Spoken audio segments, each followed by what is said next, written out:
Woo! Awesome!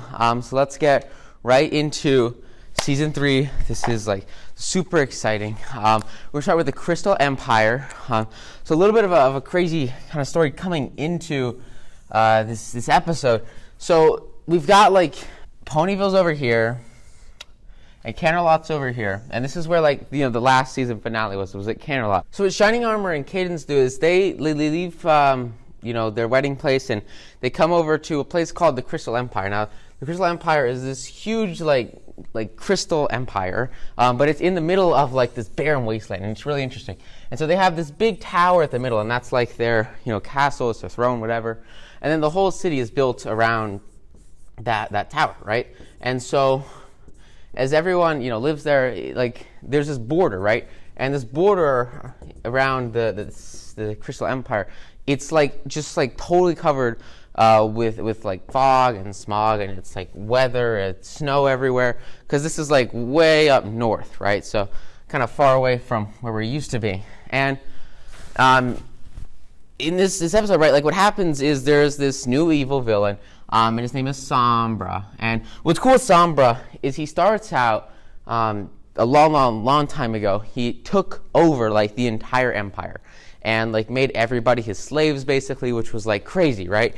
And when everyone became his slave, and so like they had to crush him basically and go retake the Crystal Empire and banish him out. But what happens in this one is he actually returns, right? So he escapes from where he was trapped, and he basically just like, he's a pony, right? And then he also can turn into like a giant fog cloud. So that's kind of what's happening as we look at the beginning of this episode. Like everyone's running away from him, and he wants to really overtake like the whole Crystal Empire in fog and in smog, and then trap everybody in, and then enslave everybody. So that's kind of what we're looking at here as we start to enter into this new world. So Twilight comes, they come in on this train, and they come all the way into the new empire. What's cool is like, it's super cool. They just got married. Everyone's happy. Everyone's excited. Except, of course, the fact that they are out here expeditioning in like the wake of death, the wake of nowhere, where, there's a ton of risk, and there's like literally this enemy who wants to kill everyone and take over the whole empire, which is like ridiculously dangerous. So what like you want to see, and what the biggest takeaway is from this beginning part of this episode, and seeing Sombra come back is, first a couple of things. See, as these guys get to the town, like before Sombra goes crazy, they're very, very, very well known. They saved the world, a couple times by now, and so because of that, like everyone, cares about them, which is awesome, right? And the goal with so much of this friendship stuff is to have more and more people care about you, because the more people care about you, the better you can grow your sphere of influence, more people you can influence, and the more friends you can win, right? And so as you look at like having tons and tons of followers and fans, it's kind of like today with social media, but the difference here is that like these guys are like nothing happens, right, in the town usually. Except for these like insane adventures. And so they're like the core of attention. And so as they come in here, and as they're even just walking around, I mean, attention everywhere is on them. But more importantly, as this like huge, evil, like Sombra, comes in and is trying to like take over the whole empire, like everybody is focusing on what they're doing. And they're looking like specifically at what the heck these 6 ponies are going to do, because they're like the ones who really like at the core are the nation's, the empire's top defense against like all forms of evil and all forms of like torture, right? And so they've got the spotlight on, even though they're out, right, of their hometown. They're out of, even in Canterlot. And so they're not in their comfort zone. They're pushing themselves to a new area, a new opportunity. And what's cool is that as soon as you like take yourself out of your comfort zone and bring yourself into a whole new opportunity, a whole new world, even if it's like with family, right? So she's got, Shining Armor. Like Twilight, she's with family, everyone's with family. But it's a whole new land, a whole new area. And so like one of the best ways to really like increase, that skill, right? Those results that you're getting is to shift and make a stark contrast between where you've used to, do what you do, and then see if you can apply it in a new area, a new part of your life. More specifically, like here, you're looking at basically taking their entire skill set that they've been developing home and in the comfort of their traditional friends, and they're bringing it into a whole new world with, crystal ponies and people that they have like never seen before. And so this is really going to sort of expand not only like their sphere of influence, but more importantly, their comfort zone, because they're getting out of their comfort zone. And so what you really want to do is once you start to have this friendship form, once you start to have this mastermind form, see if you can take it out of that comfort zone and stretch it, grow it, expand it by bringing it into a new and unknown territory. It's just like a muscle, right? You lift weights, you get swole because you break down your muscles over and over and over. If I want to get solid shoulders, I got to do a bunch of presses. You got to break down that muscle. It's the same thing with the mastermind. It's the same thing with friendship, right? If you can bring it into a stressful situation that's going to break it down, but not necessarily like just destroy everything, but like this is definitely a pretty serious freaking situation, and because we saw as the season ended last premiere or the finale, like they had to like fight a really huge army of people, right? And that was pretty dangerous stuff. And so here it's just pushing them to that next level, not only of danger but also of location. So remember, you can obviously increase your intensity to increase the skill required to do whatever task you're doing, and that'll come naturally as you progress to larger and larger projects. But when you're in between work, you're just trying to get more done and more out of your day and more growth per unit of time that you're working. One of the really, besides making it harder, either, organically or maybe with artificial difficulties, if you just get out of your original environment and come into a new place, it'll change everything. I remember when I was writing the book, I would always type on my desktop computer in my room at home, at least a vast majority of the time.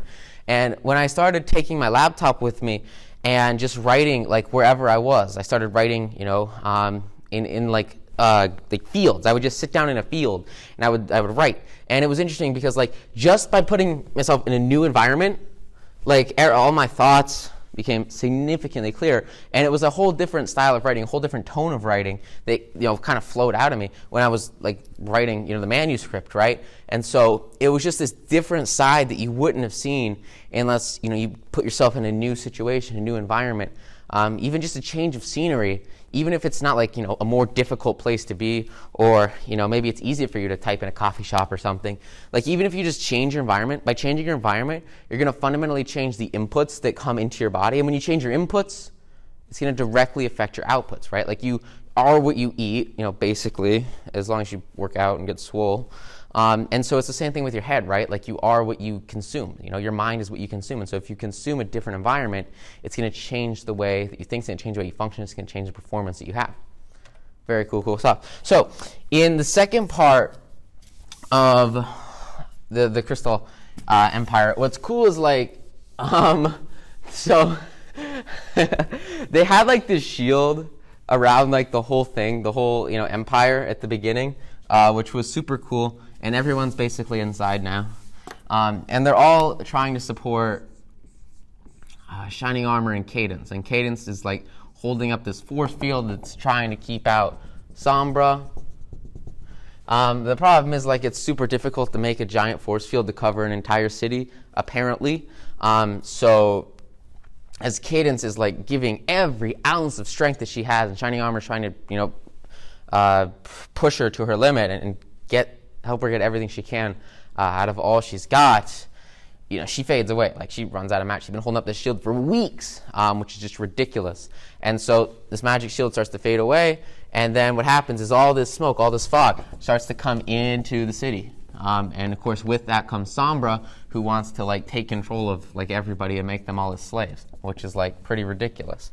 So they start to have a serious problem because all the protection is gone, and there's this one central point in the middle where it's ridiculously obvious to attack. And if you can take down, the leaders, you take down, if you look at the pyramid, right? At least in this society, and it's different, with different kinds of political systems. But here, there's a vast majority of the ponies are down here, and then there's basically everybody's down here except for the ruling family and Twilight and her friends. So how do they get here? How do they elevate themselves above literally 99% of all other people except for maybe the royal guard? How do they do that? They do that, and it's part of it is their background and maybe being mentored by like the ruler of Equestria. But kind of like more importantly, and if you look like close at it, what's interesting is like the biggest thing that separates Twilight and her friends from like literally every other pony like in the city is that she has a mastermind of friends. And because of that mastermind, she's taken to the top 1% of like all citizens, because they fight and grow and have so much power as a team with friendship that they can overcome like literally hurdles and challenges that like every single other person in this town or in this city combined would have literally no chance like fighting with, which is just insane.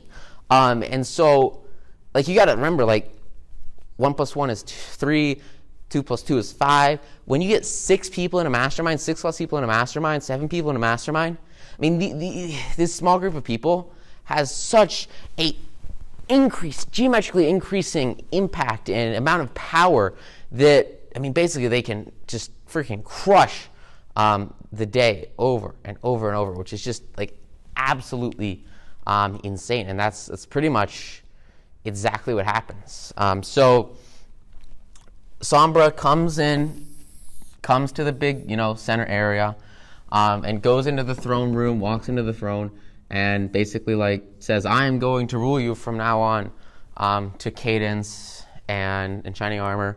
And then the main 6, so Twilight breaks off to go with Spike down like some secret stairwell because they have to find like this magical stone that Sombra hid inside of the castle. And so basically they just try to go and find that, and all the other friends fight Sombra, and they just have like this big huge battle.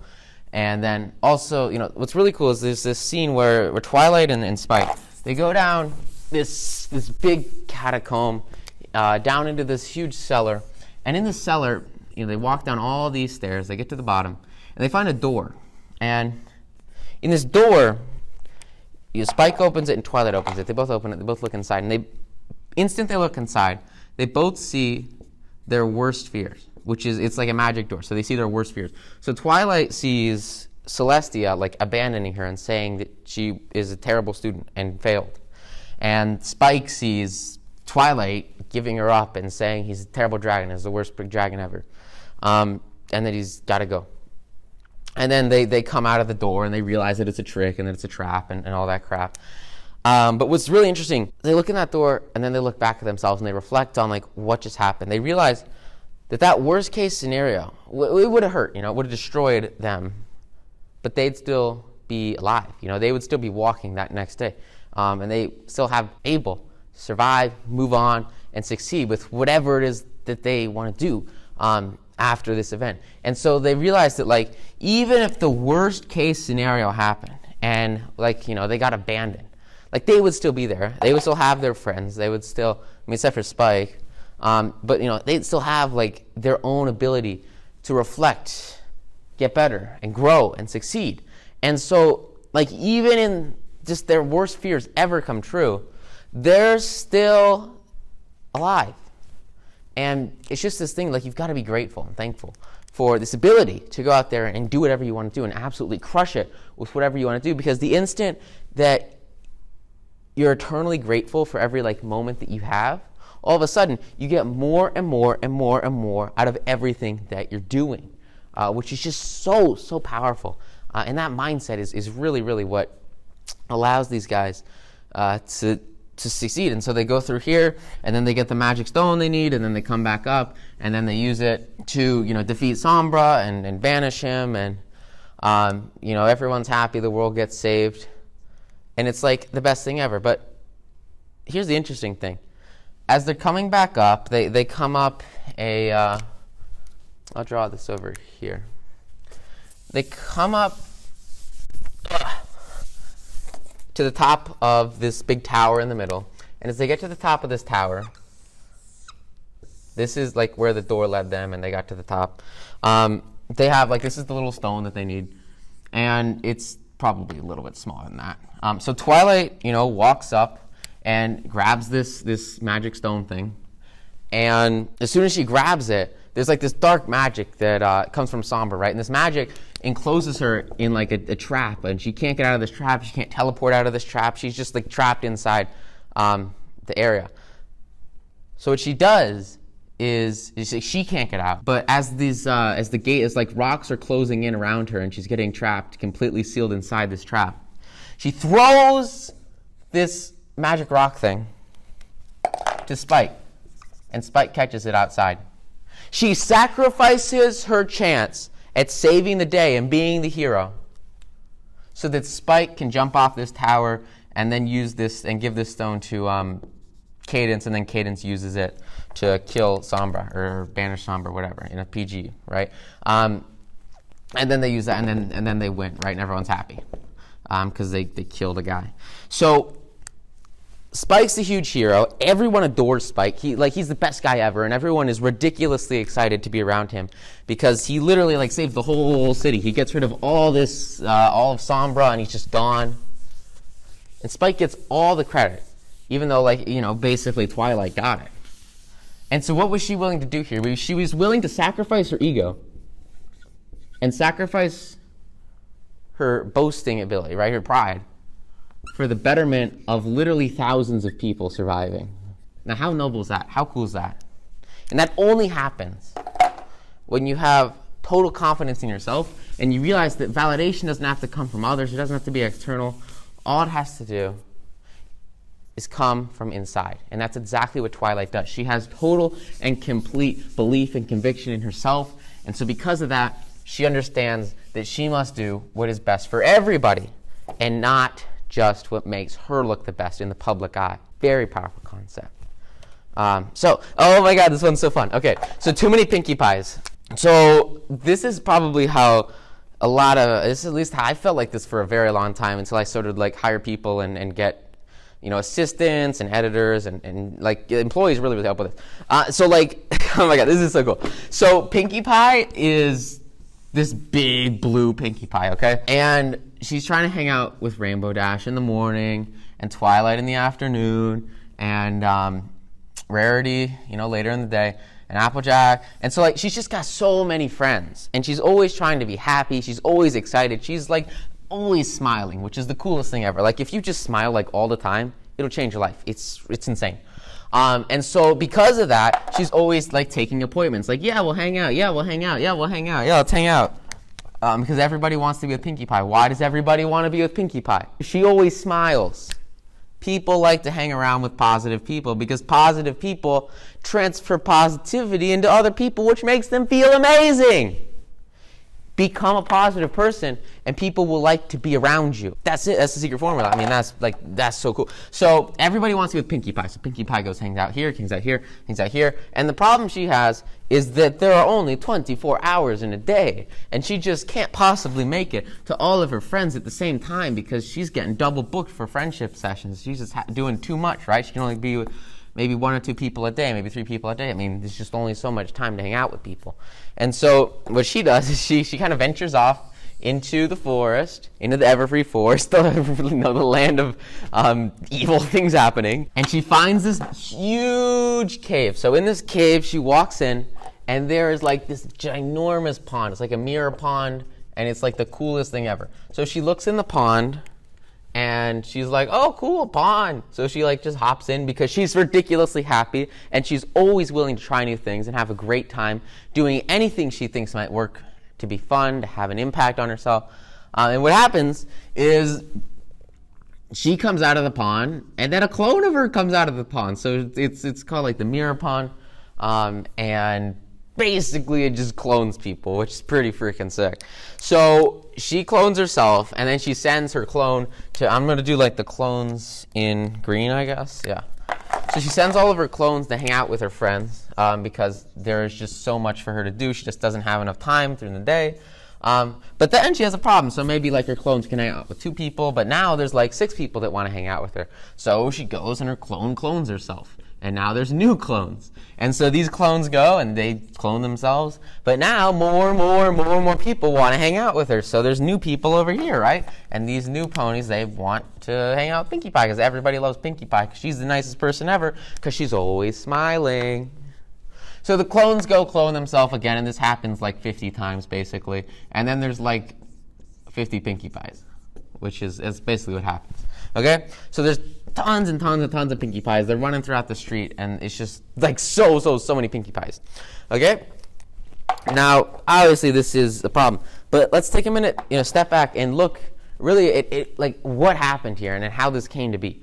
Because when you look at it, at the beginning, it was just like her being generous with her time, which totally makes sense. Like, she's happy with it. And then as it started to progress, what happened is like people started to kind of take advantage of her, right? So if you're always available to hang out, if you're always available to do whatever people want, like they're going to constantly expect you to be on the ready to go and do things with them, which is like ridiculous, right? Because you've got stuff to do and you're the happiest person ever, but you're also kind of busy, you got stuff going on. And so like you can't clone yourself to solve this problem. Why? Well, if you're always available because you have clones of yourself and you're out there doing every single thing that crosses your desk, you're going to get so much crap that everyone's going to just dump everything on you because you always say yes. And so you're going to get so much work that you're going to need 50 clones just to do it. It's going to take 10 years to get through anything. You'll never be able to work on what you're truly passionate about because you're taking everything, right? The goal is not to take everything. The goal is to take maybe like 10% of the work that comes across your way, or 10% of the opportunities that come your way, or 10% of the options or the stocks or whatever that come your way, and totally reject a majority of them. Because you want to be specialized, right? And so to be specialized, you work on a very specialized percentage of the work that comes your way. And when you do that, you show people your exact value proposition and precisely what you want to deliver to them in the marketplace. And once you do that, all of a sudden, all these extra workplaces, all this extra work, and all these extra people that want to hang out, and all this extra time suckers in your life start to disappear. You start to narrow it down to only the few that actually are the most important and that will have the biggest impact on them and on you and on your growth and your success. So huge, powerful concept there. And really like the best way to do that is if someone asks you to like get work done, and it's not like, it works better if you have like a company or if you're running sort of like your own shabank. But like seriously, be like, yeah, just give me a call in a week, I'm booked. I know like top league copywriters, and they will be sitting, in their, desk, and they just write copy all day, which is just like advertising, sales letters, right? And, the goal for them is to be perceived as very, very, very, high value. And so they'll have no work whatsoever. And somebody will call them, say, hey, can you write a sales letter? They'll say, no, I'm booked, call me in a month. How do you think that positions them in the marketplace? It positions them as ridiculously valuable. They get paid tons of money. Even if this guy has literally no work to do and is dead flat broke, he's going to get paid way more for this sales letter because he sounds urgent, sounds scarce, sounds like he's freaking booked because he's the most important guy on the planet. And so that's why you want to really imply scarcity, especially if you're working in any kind of scenario where you're selling your time, because time is really the most valuable asset and you want to get the most for it when you can. So anyway, they basically get like an entire theater, and in this theater they fill it with all the Pinkie Pies. So there's just like 50 of these, and then on stage they put up a stage, and it's literally just like a wall of paint, and the challenge is they have to watch paint dry, and if they move or if they run away or if they twitch, or if they get up and walk away, then basically Twilight and her friends just like shoot them with lasers and they explode, which is pretty sick. So Pinkie, obviously, so all the fake Pinkie Pies, they all quit, or they all get distracted, and they leave, and mostly just get distracted, and then they get blown up, until basically Pinkie Pie is the only one left, and she realizes that she had to sit through this, because she's always so bubbly, so bouncy, so happy. She's always smiling. But she realizes that like she has to stand up for herself. She has to sit still, because if she doesn't sit still, she'll never see her friends again, and she'll like get exploded, which is pretty harsh. So she watches paint dry for 3 hours, and then she gets to become the only Pinkie Pie left. So just kind of this idea that to succeed in so many times in life, it just takes persistence, and you just have to keep doing the same thing over and over and over and over and over again. And that's exactly how Pinkie Pie, she just sits there for hours and hours and hours. And because of that, she is soloed out as the only real Pinkie Pie and gets to, not get blown up, which is pretty awesome. So remember that as you go into new like situations, this idea of like, and like a really, really great way to like, if you want to take an action step and start doing this right now, is to go into your phone and like when people text you, usually you get like a notification or something, just like turn off notifications for text. Because texts are the worst. And like social media, if you have social media notifications, just off, turn them off. And make it so that like if people want to get in contact with you, it's got to be freaking important, or you're not going to check. Maybe you check your phone like twice a day, once a day. That's usually what I do, is like once a day I'll check my text. And that makes your time ridiculously more scarce to other people and therefore more valuable, and you have more control of it, right? You're not distracted by crap that just usually doesn't matter. If it matters, pick up the phone and call me and I'll answer it.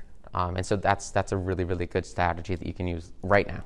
Oh, this one's so good. Okay, so one bad apple. Oh my God, this is so fun. So the CMC, you got, Apple Bloom and Sweetie Belle and Scootaloo, right?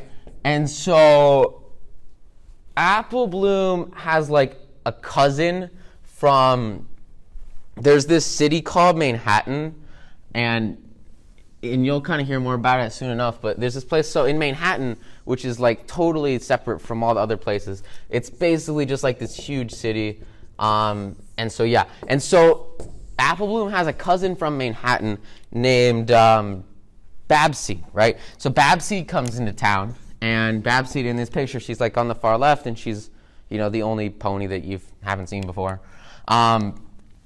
And so Babsy comes in, and she's like ridiculously mean. So let's watch this video, and it'll explain it so much better than I. It's so great. I love it.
So, pretty aggressive little girl, right? So, I mean, she's just like a total dick to these guys, which sucks, because like it's her cousin, right? But basically, she teams up with Diamond Tiara and Silver Spoon, which again are just the two bullies that kind of like make fun of the CMC.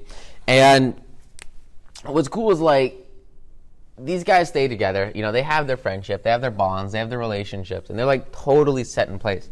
But with Babseed, like it's a serious issue with like just coming in, and it's really cool. They have this picture of the guy, like one of the guys doing the soundproofing and the editing for it, and it kind of shows like how much like goes into these shows, which is like the coolest thing ever. But when you look at this picture and when I see this, what I think it really shows is like these guys, they're getting their own score and they're getting their own music, and it's because like they're important, right? And they're a really, really dedicated group of people, right? And they're important. But with Babsy, when she comes in, all she does is throw rocks. Remember this idea, like, you can build the tallest building or you can knock it down. And that's exactly what she tries to do here, is to just crush the CMC. And so even as these guys are putting tons and tons, like everything in here for these two, it all kind of fades away when Babsy comes and just friggin' is like, bully, which sucks. And so it's like, well, why does this happen? Oh, shoot. Whoops. Okay. So why does this happen? Well, this happens, right? To skip a couple of minutes of the episode, basically, Applejack tells Apple Bloom that Babseed was like getting bullied really, really, really hard in Manhattan. And so she was super afraid that she would get bullied again when she came to Ponyville.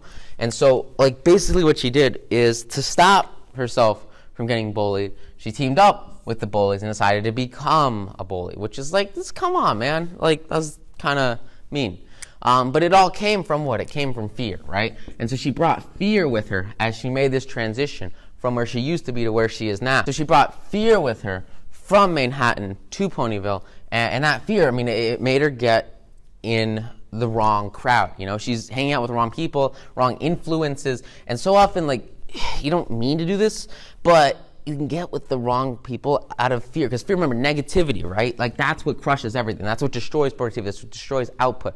So it destroys happiness. And so because of that, like, she's just devastated. And so what happens is like ridiculously cool.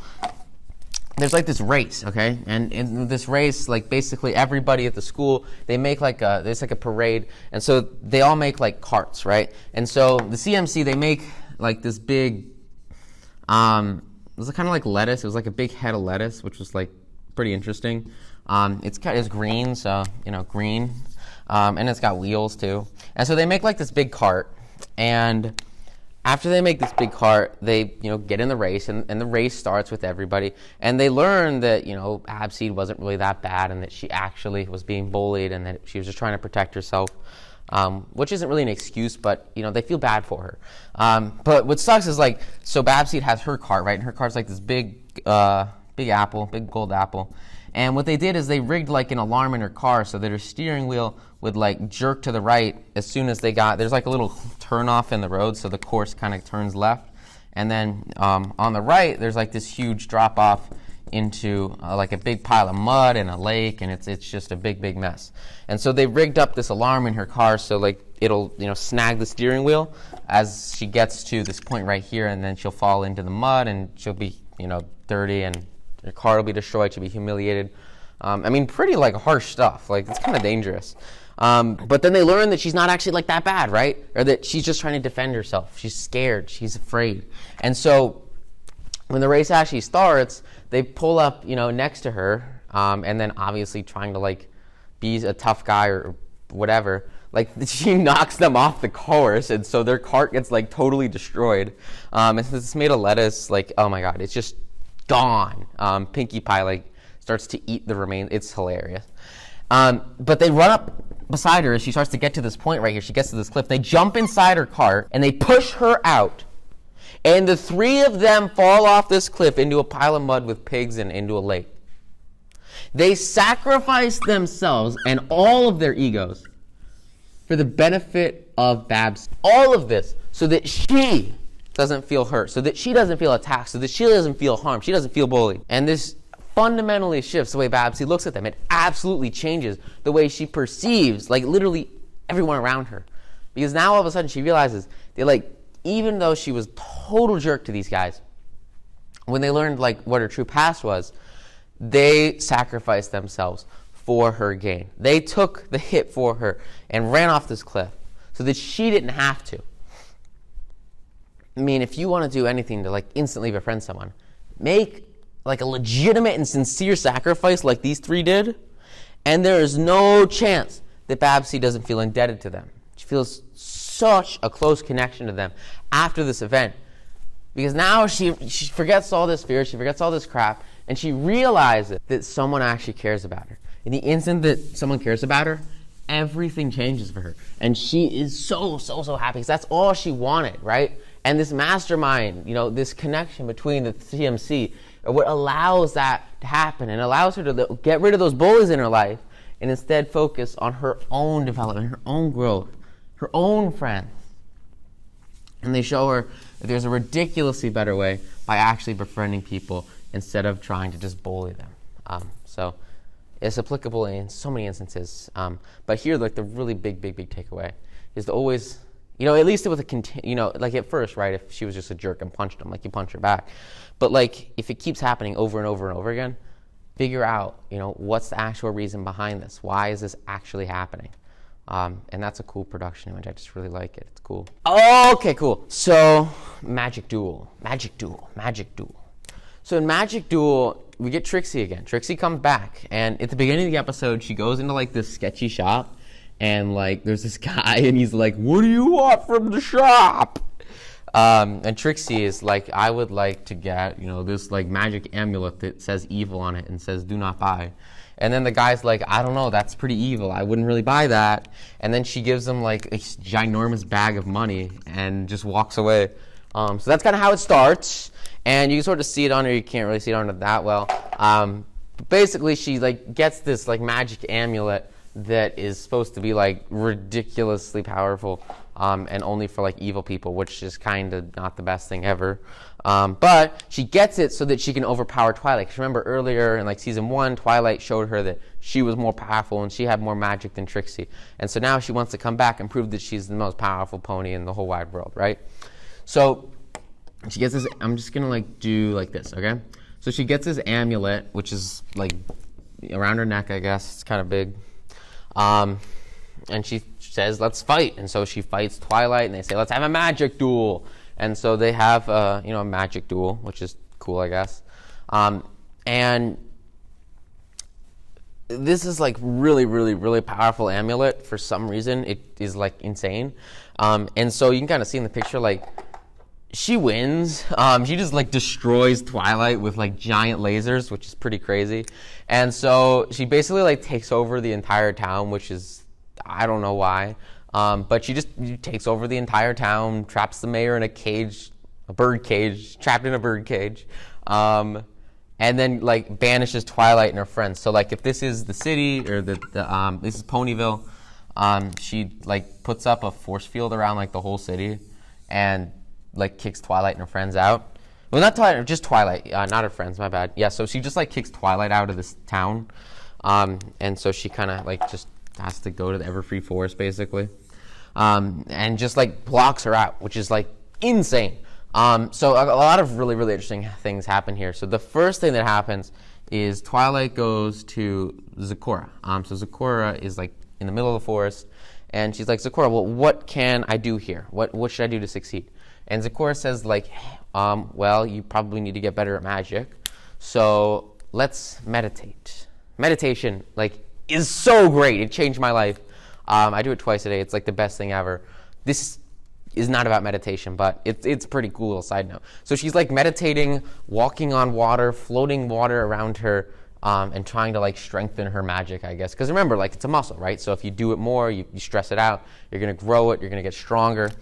So that's what Twilight, and that's what she does, right? She seeks advice from someone that's pretty freaking wise and tries to do what they say.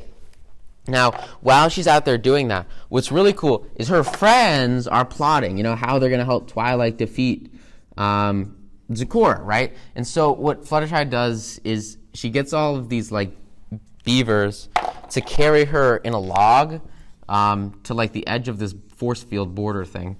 And Trixie, she comes over to the edge of the force field border, and she's like, "Oh, it's just some beavers that are trying to get out of here." So she opens up the force field, and then they walk out of the force field with Fluttershy.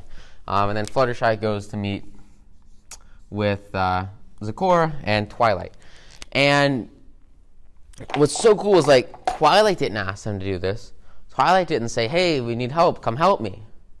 Twilight just, like, stood there and did her own thing. And as soon as she was able to, like, just focus on herself, all of a sudden, her friends helped her. The mastermind helped her. Everybody came back for her because they care about her.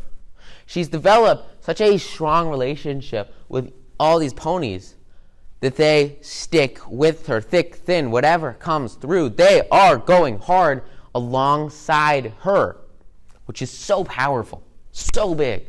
And that's what really allows her to have the most success possible here. Is because she has the support of everyone, all her friends behind her. So anyway, after that, they come together and they make a plan and they have a plot. And so Zecora takes like one of her doorstop gems and makes it into like a fake amulet. And then they meet Trixie at the border. And Twilight's got like her doorstop amulet. And Zecora's like, this is the most powerful amulet on the planet. This is more powerful than your amazing amulet.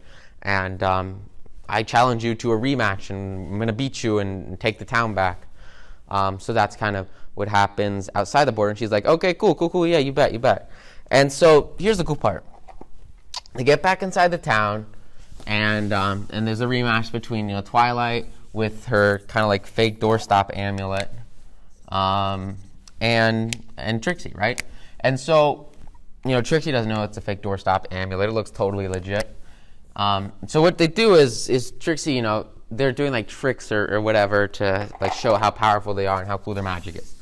And apparently, like a very, very powerful magic trick is to do an age spell and change somebody's age. So Trixie can't really do that because it's like ridiculously difficult, apparently. So she just does like a whole bunch of magic tricks and some cool stuff. And then Twilight comes and launches, her tricks. And what she does is her friends hide behind the statue, and like Applejack puts on a bunch of makeup, I guess, or a disguise, and dresses up as Applejack's herself, and then Apple Bloom dresses up as like a younger version of Applejack, and then Granny Smith dresses up as like an older version of Applejack. And so basically like there's like her and then her family, and they all look the same. They all kind of dress up to be the same. And so Twilight, she'll put out a huge thing of smoke, and then Applejack will jump out, and then she'll put out a huge thing of smoke, and then the Apple Bloom dressed up as Applejack will jump out, and then she put in a big. So she puts out a whole bunch of smoke,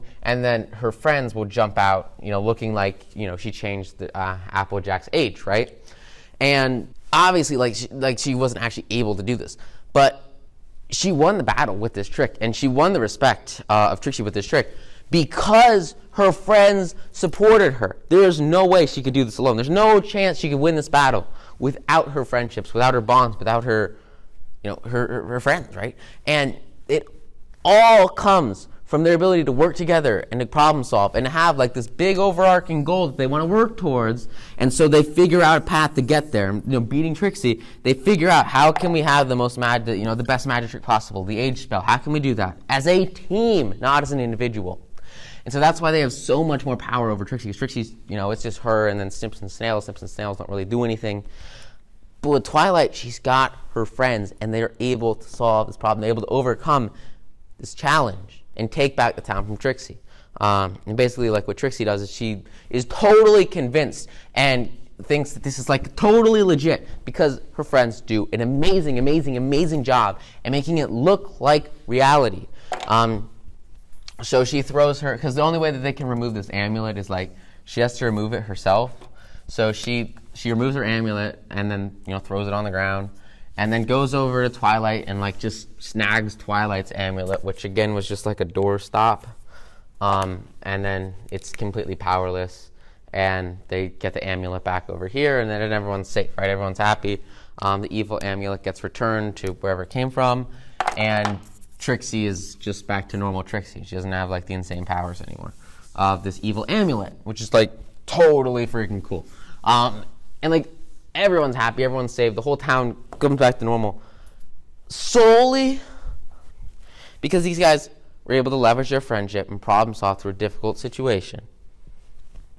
Thanks to the power. Remember, like this idea that like 2 or 3 or 4 people can think together independently, but when they think together, it's worth so much more. And the output here, the creativity, they can create some sort of like charade like this, is so much more powerful than anything that you can come up on your own. And it's just so important to really develop that team, develop that background, that mastermind that's going to be able to fundamentally shift the way that you approach all your problems and are able to solve them, overcome them, and defeat. Like even if the enemies are ridiculously powerful or should outclass you by miles, you can overcome all of that by simply leveraging the power of friendship and your mastermind, power-based friends.